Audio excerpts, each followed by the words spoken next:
최근에 중국과 관련해서는 중국 경제가 내수가 생각보다 회복이 좀 더디다. 이게 가장 큰 이슈일 수 있는데요. 오늘 집중 분석 시간에는 특별히 우리 기업들에 좀 더 영향이 있는 소위 한한령의 부활 조짐, 현황 팩트체크하고요. 전망하겠습니다. 미중산업경제연구소 조용찬 소장님 모셨습니다. 어서 오십시오. 예, 안녕하십니까. 중국인들은 한한령이라고 얘기 안 한다는데 우리가 보기엔 그렇게 느끼는 거죠. 그죠? 최근에 나타나고 있는 일련의 사태들은 어떤 것들입니까? 네, 한한령이라는 것은 한국 연예인이 출연한 광고라든지 방송 프로그램의 송출을 중단시키는 것을 말하는데요. 현재는 네이버를 비롯해서 포털의 서비스가 지금 중단이 되어 있는 상태고요. 또 중국에서 유튜브로 취급받고 있는 비리비리 같은 경우에는 중화권을 좀 뜨겁게 달구고 있는 범죄 도시 3와 관련해서도 전혀 올라오질 않고 있습니다. 이뿐만 아니라 플랫폼인 유쿠라든지 아이치에서는 한국 예능 프로그램과 관련된 업데이트가 지금 안 되고 있는 상황이고요. 또 최근 CN블루의 리드 보컬인 정용화 같은 경우에는 머리를 좀 노랗게 물들였다는 사소한 이유를 가지고 방송을 또 중단시켰습니다. 이제 중국 같은 경우에는 그만령이죠. 중국인들이 한국 여행과 관련해서 자제 움직임이 있는 것은 아닌가 보여지는데 현재 작년까지만 하더라도 중국인들의 한국 방문이 23만 명 정도밖에 안 됐기 때문에 그만령까지는 확대되지는 않는 것으로 보여집니다. 네. 표면적인 현상들이죠. 한한령은요. 내면적인 이유가 있을 거예요. 왜 그러는 겁니까? 우리 기업들이. 중국 같은 경우에는 한한령을 발동하기 전에는 아무래도 양국 간의 외교적 갈등을 악화시킬 가능성이 있기 때문에 전략적인 결정을 여러 부서가 모여서 하게 되는데요. 그럼에도 불구하고 한한령을 발동한 것은 아무래도 미국의 대중국 봉쇄 전략과 무관치는 않아 보입니다.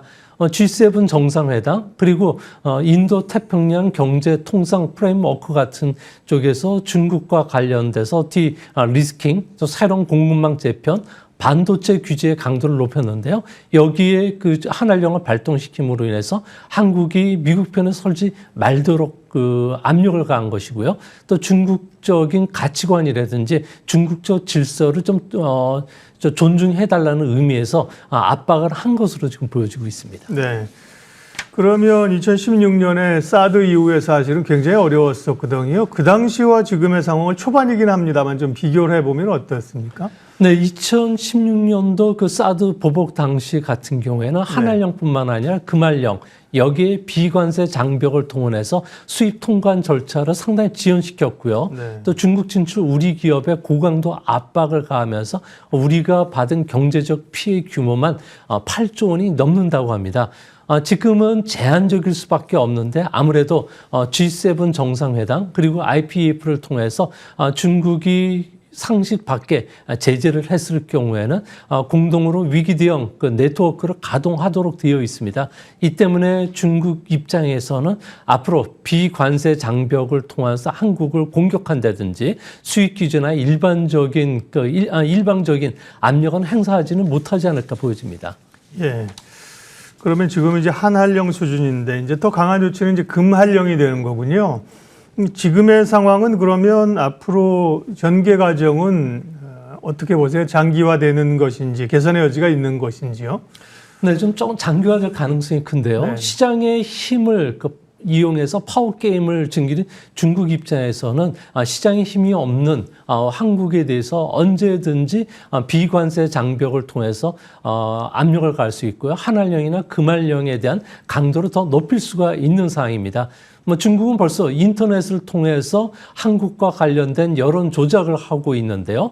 중국에서는 국가 안전부라든지 중국 정부가 플랫폼상에 마스터 관리자가 존재합니다. 이 때문에 한국과 관련된 정보를 제공하는 플랫폼에 대해서 금지 언어를 설정하고 있는 상황이고요. 이제 앞으로 한국 기업에 대한 길들이기를 좀 다양한 측면에서 하지 않을까 보여집니다. 특히 이런 전략적 판단은 아무래도 그 중국의 핵심적 이익과 관련해서 중국 정부가 이제는 수용할 만하다고 했을 경우에 풀어주기 때문에 정치적으로 그 한중 관계의 악화는 좀 불가피하지 않을까 보여집니다. 인터넷이 영향력이 크다 보니까요. 인터넷이나 네티즌들이 소위 이제 혐한 관련된 공격들을 그렇게 하고 있는데요. 조금 전에도 이제 말씀하셨지만 인터넷상에서 그런 한국에 대한 압박 혹은 여론 조작 이런 사례는 어떤 게 있습니까?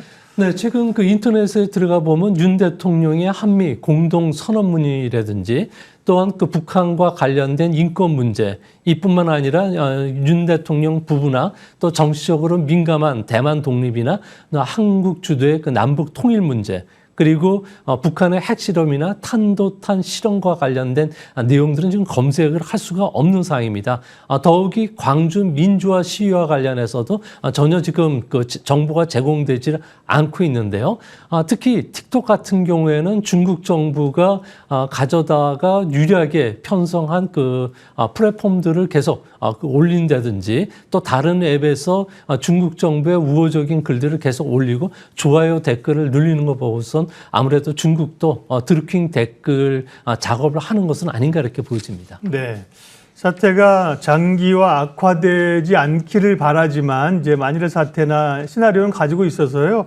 이후에 이제 그런 관계 개선이 되지 않는다면 중국이 원하는 방향으로 가지 않으면 중국이 취할 수 있는 예상 조치는 어떤 게 있습니까?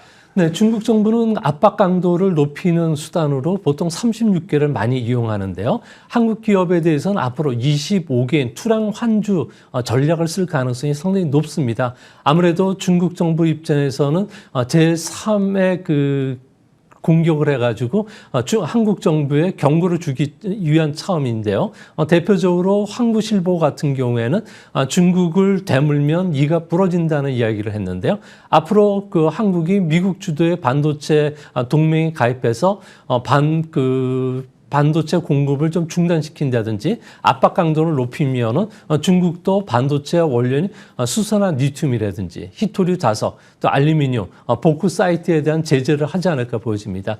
이외에도 중국은 국부 펀드를 통해서 한국의 채권이나 주식에 투자하고 있는데요. 이를 매각할 수도 있고요. 중국 지상파 방송은 25개, 지방 방송을 비롯해서 인터넷 동영상 프로편까지 하면은 모두 3,000개 정도가 되는데 이들이 K 콘텐츠 제공을 좀 중단시킨다든지 합작 사업뿐만 아니라 투자 사업도 취소시킬 수 있는 가능성이 높지 않나 이렇게 보여집니다. 네.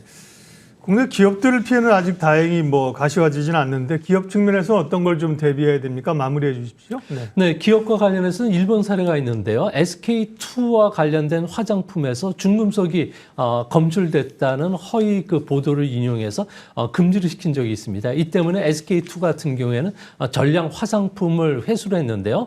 우리나라 기업에 대해서도 수입하는 온라인 화장품과 관련된 식품과 관련해서도 이물질이 검출됐다는 이야기들을 하면서 불매운동을 부추길 가능성이 크고요. 또 우리 기업이 생산했는지도 불명확한 한글로 표시된 제품에 대해서 전량 회수 명령도 내릴 수가 있기 때문에 이런 부분과 관련해서 바뀐 중국의 지침들과 관련된 한국 기업들이 아무래도 상당히 좀 참조해서 주의해야 될 시점은 되지 않았나 이렇게 보여집니다. 네, 원치 않는 한한령 최근의 움직임과 함께 향후 경로까지 살펴봤습니다. 미중산업경제연구소 조용찬 소장님 함께했습니다. 고맙습니다.